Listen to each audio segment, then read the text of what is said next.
L'objectif de cette journée, c'est précisément d'essayer de situer les enjeux, comprendre ce qui se passe actuellement sur le plan historique, sur le plan politique, sur le plan économique, sur le plan culturel.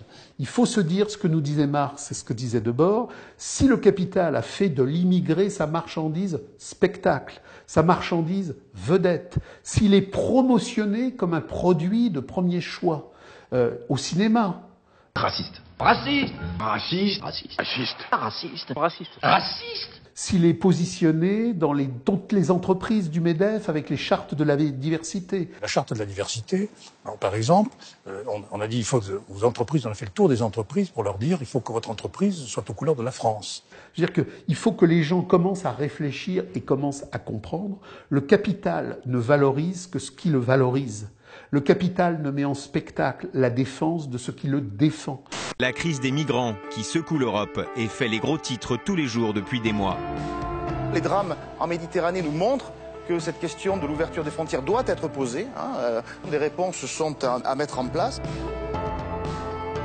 Dans ce contexte, la rédaction a décidé de donner la parole à ceux qui ont fui la misère ou la guerre pour rejoindre la France. Ouvrir son cœur et son esprit, ouvrir les frontières de son pays. On ne sait pas ce qui nous attend devant.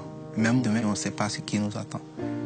Et on vient, on s'implante dedans comme ça et on se bat à fond pour aller plus de l'avant.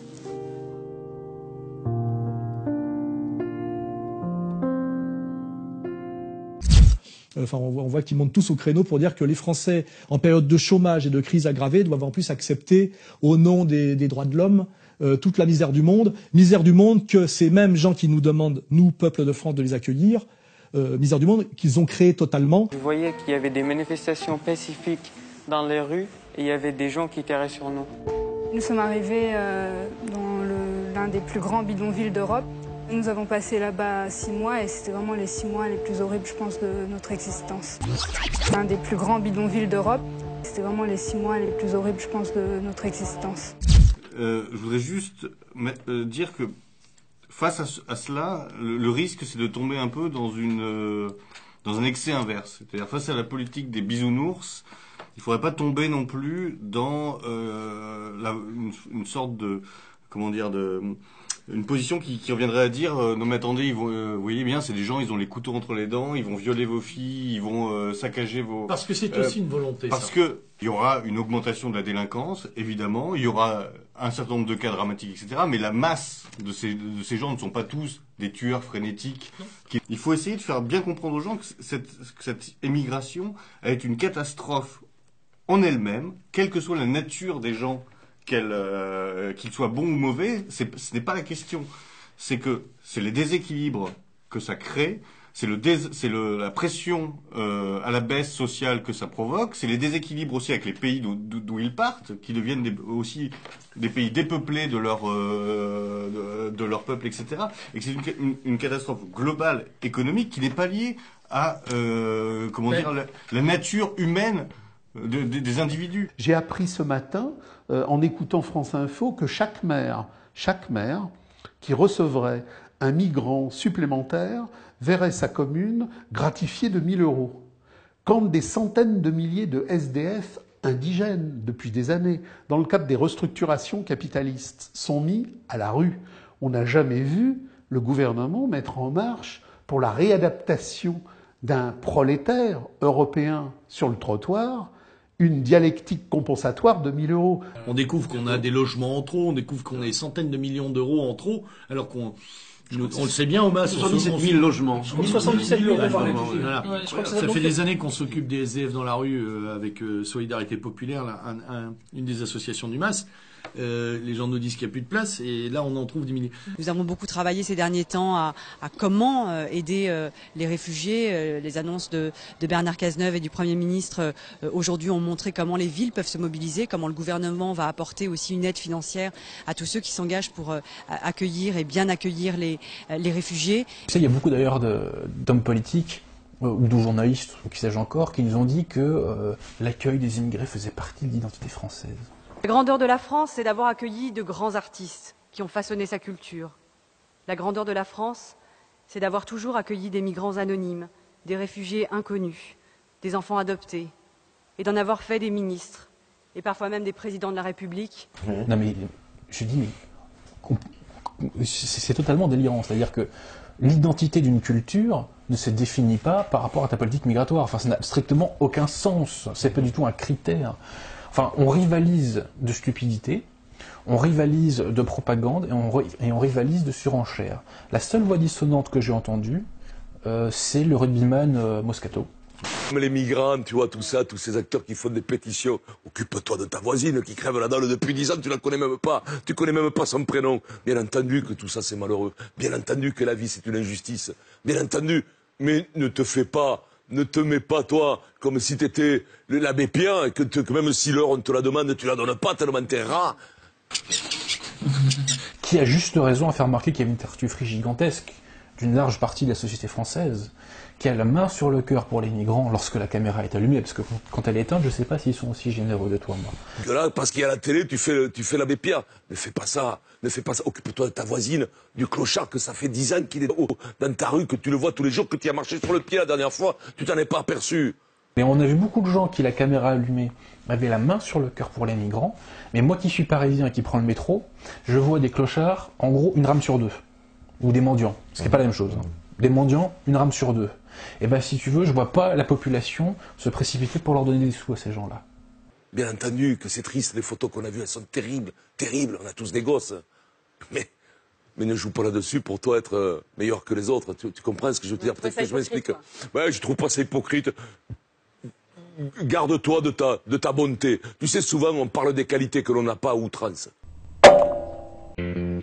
Il existe un point commun entre le pape François, Éric Cantona, le chroniqueur radio Franck Tanguy et Charles Aznavour. Lequel? Réponse après le jingle. Ouais, écoute ce message, il est pour toi. Ces 4 personnalités se sont prononcées pour l'accueil de migrants et de réfugiés en Europe, quitte à donner l'exemple. Il y a un mois, Charles Aznavour se disait même prêt à en loger chez lui. Est-ce que Charles Aznavour dirait « Moi, des migrants, j'en prendrais bien chez moi ». Oui, je voudrais qu'il parle une langue que je parle, c'est tout. Pour qu'on ait des difficultés. Mais oui, bien sûr, mais j'y ai pensé. Réellement? Oui, réellement. Un mois plus tard, la promesse n'est pas oubliée, juste reportée après sa tournée selon son entourage. Début septembre, Éric Cantona se disait lui aussi prêt à ouvrir les portes de son domicile face aux lecteurs du Parisien. Sur un site qu'on propose d'héberger des réfugiés, seriez-vous prêt à le faire chez nous? Bien sûr. Évidemment, et ce serait bien qu'on soit tous prêts. C'est 65 millions de Français. Bon, ça ferait beaucoup de migrants. Alors, combien de migrants l'ancien footballeur a-t-il accueilli chez lui? Toujours aucun. Enculé de ta race, nique ta mère et rentre chez toi. Est-ce que vous-même, à titre personnel, vous seriez prêt à accueillir des réfugiés chez vous? Merci. C'est ici, si je puis dire. Je n'ai pas de résidence secondaire aujourd'hui disponible, mais je comprends ce geste et puis... Et si j'avais un peu de place disponible comme ça, eh ben, on en accueillerait à la maison. D'ailleurs, il n'est pas complètement exclu qu'à un moment donné, ça puisse se faire aussi. Si c'est vraiment, ça doit accueillir un gosse qui veut continuer ses études, on ne peut pas accueillir 20 personnes parce qu'on n'aurait pas la place. Mais je sais pas, un étudiant, un truc comme ça, ceux qui débarquent ne sont pas des arriérés mentaux, on voit bien, ce sont des gens qui parlent anglais, qui ont fait des études, qui... Ils sont malgré tout, derrière leur geste prétendument de générosité, ils ont toujours du mal à cacher leur mépris, dédain, leur mépris de classe, leur dédain, leur condescendance, mais, leur suffisance. Mais le pire des racismes, c'est lequel? C'est le paternalisme. Ah oui, c'est ça. Moi, je suis un très mauvais citoyen et je m'en flatte. D'accord. Parce que c'est et très mauvais républicain. Oui, parce que souvent, ces gens-là, c'est vrai, bon, comme je vois souvent aussi dans certaines émissions télé, qui prennent le parti des migrants, mais bon, ils rentrent chez eux le soir. Bien sûr. Ils n'habitent pas dans des... Ils habitent à Saint-Nom-la-Bretèche ou à Saint-Germain-en-Laye. Ils sont bien tranquilles. Je vais te dire, je n'ai pas de mots pour décrire la rage et la haine que déclenche en moi cette hypocrisie. C'est absolument infâme. Je trouve vraiment que c'est infâme. Faites ce que je dis, mais pas ce que je fais. Et ne le faites pas parce que vous êtes des pauvres, hein, et que moi j'ai du blé, quoi. Parce que c'est à peu près le message des mecs du showbiz, hein. Ils ne le disent pas comme ça, mais bon. C'est absolument infâme. Je sais bien qu'il y a des gens qui ne sont pas d'accord, parce qu'eux, ils sont angoissés par leur propre sort personnel, mais ça ne changera rien à leur sort, parce qu'ils ne sont pas venus prendre les emplois des Français. Ils sont venus se mettre à l'abri du malheur et de la souffrance et de la cruauté. C'est tout. Qu'on nous jette le côté, la gauche caviar, les machins, les artistes, tout ça, ils font comme ils veulent. On s'en fout, je m'en tape. Cette détresse humaine fait réagir de nombreux artistes français. Ils se mobilisent. Cinéastes, musiciens, comédiens, chanteurs, acteurs, humoristes. 800 artistes en tout à se mobiliser en faveur des migrants, notamment Michel Hazanavicius et Rachida Brakni. Ou Mathieu Chédid. Danny Boone, Michel Boujna, Alex Lutz ou encore le chef d'orchestre Baron Boehm a signé aussi. Également signataire, Marc Lavoine a battu le rappel plus largement ce matin dans les studios d'RTL Paris. Il faut se serrer les coudes, a dit le chanteur, et aider les associations telles que Médecins sans frontières. Un appel au peuple de France, mais surtout au gouvernement, pour que les migrants soient mieux traités. Ils sont des milliers à vivre dans le froid et la boue de ce bidonville géant. Il faut trouver un refuge, donner un refuge à ces gens-là. Parmi les signataires, l'acteur et comédien François Berléand. Il n'est pas un habitué des pétitions, mais cette fois, dit-il, l'urgence de la situation ne peut laisser indifférent. Il faut que tout ça s'arrête. Là, c'est tout à coup se regarder soi-même. C'est tout à coup de se dire il faut faire quelque chose. Si on fait rien, on est complice. Je suis là aussi pour. Le chanteur Marc Lavoine réclame lui aussi une prise de conscience et appelle les politiques à agir. Je pense qu'il faut repenser les structures, mais c'est vrai que ces images de train, ces images d'enfants, de familles déplacées, ça fait partie de nos préoccupations et de nos responsabilités communes. Et que enfin l'État français anticipe sur ce qui va venir. Le Médecins du Monde dit qu'il va y avoir dans les semaines ou les mois qui viennent probablement au minimum 200 000 réfugiés syriens qui vont débarquer sur notre territoire. Un cri du cœur en forme de tribune publié aujourd'hui dans Libération. Le désengagement de la puissance publique est une honte dans un pays qui reste la 6e puissance économique mondiale, écrivent-ils en dénonçant l'argument de la défense des plus pauvres des Français. Cette mise en concurrence des indigences est ignoble, je cite. Elle nous habitue à l'idée qu'il y aurait des misères défendables et d'autres non. Les signataires qui ne commentent pas, en revanche, la décision du gouvernement de recourir à un jet privé pour désengorger Calais, pour un coût total estimé à 1,5 million d'euros. Ça n'est pas à la hauteur de ce pays qui a toujours été, dont la marque de fabrique est d'ouvrir les bras à ceux qui sont dans le malheur. Ça rappelle quand même... Lio reste fidèle à son tempérament.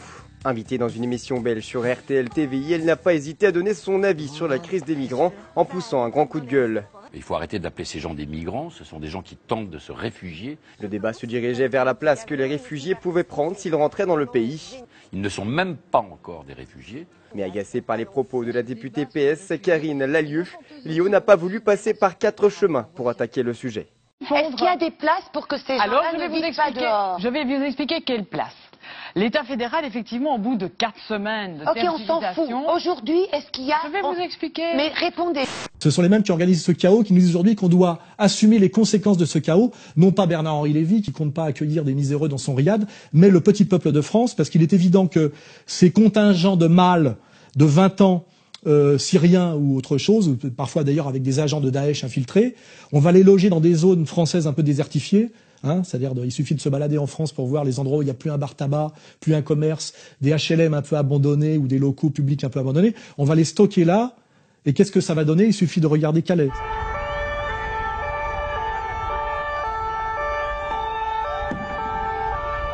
l'arrêt des 80, je me suis fait prendre en partie, ma moto est à perte, hein.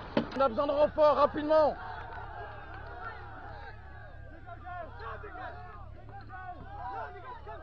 Dégage, dégage, dégage. On rappelle qu'un centre va être construit à Calais. Voilà, il y a une ardoise de 5 millions d'euros qui a été débloquée. Mais il faut penser aux petits villages autour de Calais aussi. Bien sûr. Les gens se font piller. Se font piller dans les jardins, dans leurs maisons, partout. Personne n'en parle aux actus. Ça, vous l'avez vu, ça, vous l'avez constaté? Oui, on l'a constaté, oui. Vous passez dans un village environnant à Calais, la veille, il y a des arbres magnifiques, le lendemain, il n'y en a plus.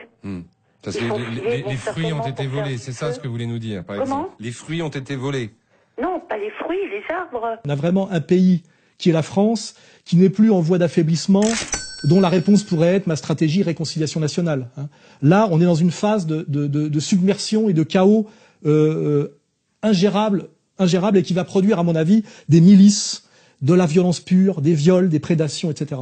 Et je pense que c'est ce chaos-là que veut le capitalisme du chaos pour pouvoir se maintenir. Voilà, c'est la stratégie du chaos généralisé. Nous allons inévitablement vers la guerre. Si nous pouvons l'éviter, tant mieux. Et tout ce qui peut l'éviter, notamment la fermeté, en fait, nous devrions, autant on peut compatir, mais il faudrait donner le message clair que aucun clandestin ne sera accepté en Europe. Aucun. Zéro. Parce qu'il ne faut pas se mentir. Le multiculturalisme à petite dose, c'est vécu comme un fait folklorique. Tiens, c'est marrant, il y a un resto chinois à côté de chez moi. Mais le multiculturalisme à forte dose est ressenti par la population, et à juste titre, je crois, comme une forme d'occupation culturelle. Il ne faut pas se mentir.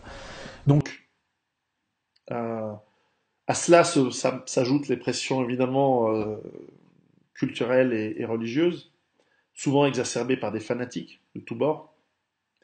Et vous avez un cocktail explosif. Donc même si une toute petite partie seulement est criminelle, l'effet est dévastateur. Et puis une fois que ça part en couille, pardonnez-moi l'expression, mais on ne fait plus la différence entre un criminel ou pas un criminel. Le courage et la grandeur consistent précisément à bousculer l'opinion si nécessaire pour défendre les valeurs essentielles de la démocratie. Ça c'est fort, ça c'est juste, donc c'est une bonne idée. Alors Dany, je ne vois pas votre nom dans la liste, c'est vrai que vous ne faites pas encore de one-man show, mais...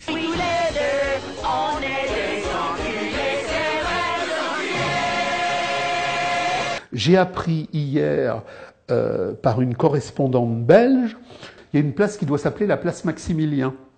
C'est ici, dans cette tente de fortune du parc Maximilien, que les réfugiés peuvent récupérer les vêtements dont ils ont besoin. Patrick Timmermans fait partie de ces Bruxellois qui ont décidé de se mobiliser pour aider les demandeurs d'asile. Justement, ils seront probablement plus nombreux encore dans les prochains jours, car les conditions de vie au parc Maximilien sont extrêmement difficiles. Ce matin, avec sa famille et des amis, il sert des petits déjeuners. En regardant la télévision, on a remarqué qu'il y avait quand même beaucoup de choses qui se passaient. Mais depuis quelques jours, ce centre est également la proie des voleurs qui viennent dérober ses affaires. Ils se sentent redevables de l'accueil qu'ils ont reçu par les citoyens. C'est très plaisant et donc ils proposent spontanément leur aide. À aucun moment on leur a demandé de nous aider, mais ils leur proposent et c'est eux qui font d'ailleurs preuve d'énorme créativité. Malgré, il faut le dire, le bon travail des bénévoles. La météo se dégrade, l'hygiène se détériore, la sécurité n'y est pas garantie non plus. Et sur cette place Maximilien, ma correspondante me dit, alors on a les gauchistes qui accueillent les immigrés avec des tentes, des sandwichs, vive les sans-papiers. Il y aura 8 personnes de chaque côté, donc chacune va servir le plateau complet. Raoul donne les dernières instructions avant l'ouverture de la cuisine.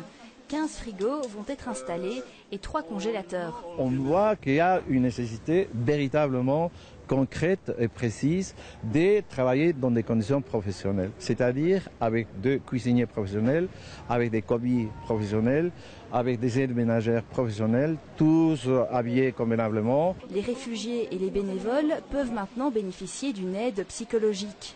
Aux réfugiés, c'est pris en charge par Médecins du Monde. Donc ça, c'est des psychologues bénévoles qui posent leur candidature à Médecins du Monde et qui prend en charge de ça. C'est un peu pour avoir un appui pour les personnes réfugiées. On a une équipe qui sera composée de 2 infirmières, on aura un médecin, des accueillants et des traducteurs. Et donc on propose des soins, les soins médicaux dont les réfugiés ont besoin. L'espace bénévole, ça va être mis en place aujourd'hui. C'est un espace de détente où on va aussi assurer un peu des permanences à travers des massages. La mission massage n'a pas connu le succès que les filles espéraient et ces dernières ont décidé d'y mettre fin et de rentrer. On est tous épuisés, le campement est à saturation, on commence à avoir des tensions en interne parce qu'on est face à des populations diverses et puis à une fatigue extrême de tout le monde, au stress des réfugiés. Et on a le patronat belge qui lui-même, à côté des gauchistes, a mis une grande tente, bienvenue à cette main-d'œuvre nouvelle, et il met en marche des registres par lesquels il organise déjà des pré-recrutements. Une fois leur statut de réfugié obtenu, comment organiser la mise au travail de toutes ces personnes?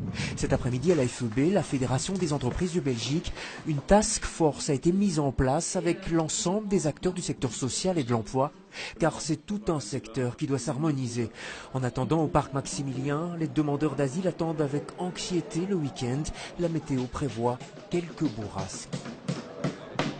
L'outil qu'est le clandestin, qu'est le migrant, plus ou moins accepté, en tout cas par la population, plus ou moins manipulé par les médias, ce n'est qu'un outil, ce qui montre aussi le niveau d'estime qu'a le système politico-médiatique et économique mondial pour ces gens. Nous avons, en tant que structure étatique française subsistante, simple relais de l'ordre américain, toutes les responsabilités nécessaires pour effectivement organiser le chaos syrien et le chaos libyen, et de la même manière que nous organisons le chaos migratoire qui est l'étape supérieure. Honte à l'Europe. Tous demandent aux gouvernements occidentaux d'agir. Tous demandent où ils peuvent aujourd'hui aller. Ils n'ont en tout cas pas l'intention de quitter cet endroit. Please, show some respect in the country you guys live. Respect us. We live here 1,000 years and we plan to live here. And don't make us become extremes. Get out, please. It's a private property. You guys are violating the private property. Respect Greece. This is Greece. Ça va donner de la guerre civile généralisée bien horizontale. Donc on voit bien effectivement qu'il y a un projet de chaos et une gestion collabo du chaos programmé par toutes nos élites instituées. Pour revenir sur les complices, les grands capitaines d'industrie, il faut remarquer qu'il y a toujours un effet hiérarchique. Qui sont les premiers promoteurs de l'invasion de masse depuis les années 70 sont d'abord la presse et les médias, qui sont eux-mêmes la propriété de ces grands industriels. La caste politique est elle-même interdépendante avec les médias et les grands industriels, donc chacun défend son bout de gras. Mais derrière, les grands industriels servent, en dehors de leur propre intérêt, je veux dire purement financier, des intérêts qui sont, eux, à un stade plus élevé, notamment celui de la destruction des nations, parce que c'est de ça dont on est en train de parler. Là, on assiste à la fin du travail de préparation d'artillerie avant l'offensive finale. C'est-à-dire que la phase 1, c'est celle qu'on a connue depuis une quarantaine d'années. En gros, on va remonter pour faire simple, au regroupement familial giscardo-chiracien, et puis on peut remonter même jusqu'à la fin des années 60. Et là, donc, on est rentré dans la phase 2, celle où, en fait, ils ont définitivement décidé de transformer l'Europe en vie d'ordure planétaire. Alors le il. Alors le il, il y a tout le monde. Alors tu sais très bien qu'ici on complotise pas des masses. Les encalotés post-conciliaires. Le grand patronat évidemment européen dans son ensemble qui se frotte les mains, mais il faut voir comment. Enfin, ça va de Gattaz en passant par le responsable du grand patronat. Gattaz a des orgasmes réguliers en ce moment. Évidemment, la gauche morale, elle est toujours à la recherche d'un nouveau prolétariat puisqu'elle a perdu le seul, le vrai et l'unique. Les syndicats évidemment, le showbiz avec ses pétitionnaires, la race des signeurs comme disait Philippe Meuret, voilà, toujours au garde à vous. Enfin voilà, en fait c'est l'ensemble des élites médiatiques, politiques, patronales, syndicales, religieuses en fait qui est au garde à vous, à l'unisson pour détruire l'Europe. Qui est d'ailleurs la phase 2 d'une stratégie, puisque ces migrants bougent de territoires que eux-mêmes ont détruits totalement. Destruction de l'Irak, destruction de la Libye, destruction de la Syrie. Là, si on veut avoir une vision globale, c'est la phase 2 d'une stratégie américano-sioniste. Et pourquoi je dis sioniste? Parce que de vider de ses forces vives, si vous regardez bien, une partie de l'Irak, la Syrie, le Liban, on va y venir demain par une nouvelle révolution colorée qui arrive, c'est préparer la purification ethnique par la fuite de migrants. De quoi? Du Grand Israël. Vous regardez le projet du Grand Israël, seul projet viable pour Israël en tant que puissance autonome ne dépendant plus des États-Unis, en voie d'effondrement, c'est le Grand Israël. Ça sera le Grand Israël ou plus d'Israël du tout. Or, tout ça concourt aujourd'hui, ce qui se passe en ce moment et que nous subissons, que nous prenons en pleine gueule, à retarder l'effondrement de l'Empire américain et à favoriser, la mise en place, on va dire, démographique du Grand Israël. Un journaliste récemment me disait, mais ces guerres civiles dont vous parlez, que vous prévoyez, est-ce que ce seront les Européens contre les musulmans? Moi, je dis non, ce sera tout le monde contre tout le monde. Parce que même dans les musulmans, c'est pas du tout... D'abord, je ne souhaite vraiment pas, parce que ce n'est pas mon ennemi. L'islam n'est pas mon ennemi. De la même manière que les migrants ne sont pas mes ennemis. Mais on va nous amener, comme les histoires des petits coqs, on va nous amener à se battre, on va nous obliger. Dans 3 jours, on va faire un concours de combat de coqs. Que chacun prépare bien son coq, on verra qui sera vainqueur. Moi je mènerai mon coq aussi, on verra. Je te montrerai que moi je serai le vainqueur. Le roi s'installe, et chaque seigneur amène son coq, des coqs flamboyants, des coqs cruels, forts, puissants. Et le rat vient, il sort d'un coup de son sac comme ça, un petit coq, tout freluquet, tout tremblotant. Les seigneurs de là se regardent en faisant des sourires, des coups d'œil comme ça, ils rigolent déjà.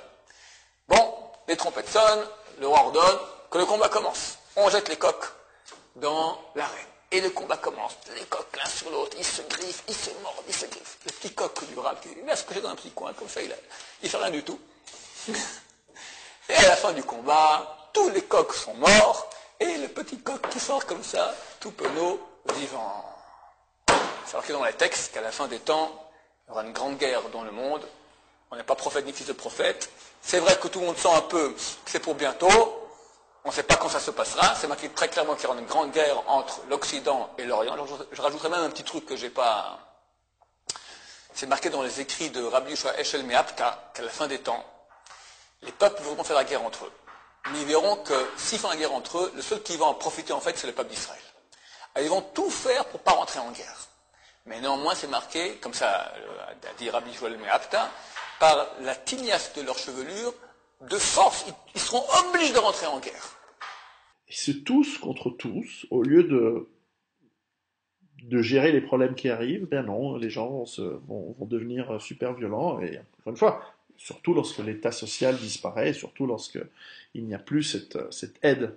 Parce que l'inévitable conclusion, c'est que les systèmes sociaux vont s'effondrer, les économies vont s'effondrer, alors dans quel ordre? Il faudra voir.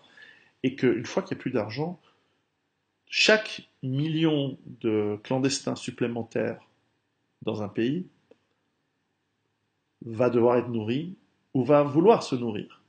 Chaque million de clandestins supplémentaires vont finir par tuer, violer, pas forcément dans cet ordre, tôt ou tard, et que tôt ou tard ils vont être éliminés. Et donc le chaos généré sera terrible, et ce sera des millions de morts.